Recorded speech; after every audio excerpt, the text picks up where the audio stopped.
Bakit nandito tong tablet? Di ba sinabi ko sa'yo that you can only use this for school purposes? Pero, Mami, ginagamit ko lang naman po yan kapag bored po ako eh. Tsaka po, pinapanood ko po yung mga favorite shows ko. Di ba sinabi ko sa'yo na bawal sa'yo ang nagpupuyat? Dapat nagpapahinga ka. Do you know what chronic sleep deprivation can do to your body?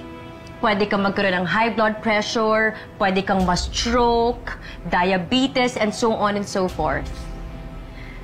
Ano bang pinapanood mo, ha? Family drama, romantic movies. Muki, anak, hindi mo dapat pinapanood yung mga ganyang bagay. Isang beses pa kitang mahuli na nanonood ng mga ganito, kukunin ko na ang tablet mo. I'm telling you this because I don't want you to get your hopes up. Ayokong isipin mo na balang araw pangyayari din sa'yo yung mga bagay na pinapanood mo. Sa kondisyon mo, you'll never be normal. And you'll never find someone who will love you. And let's just say that you do.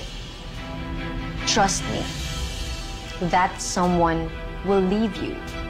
Dahil iisipin niya, isa kang pabigat na alagain ka.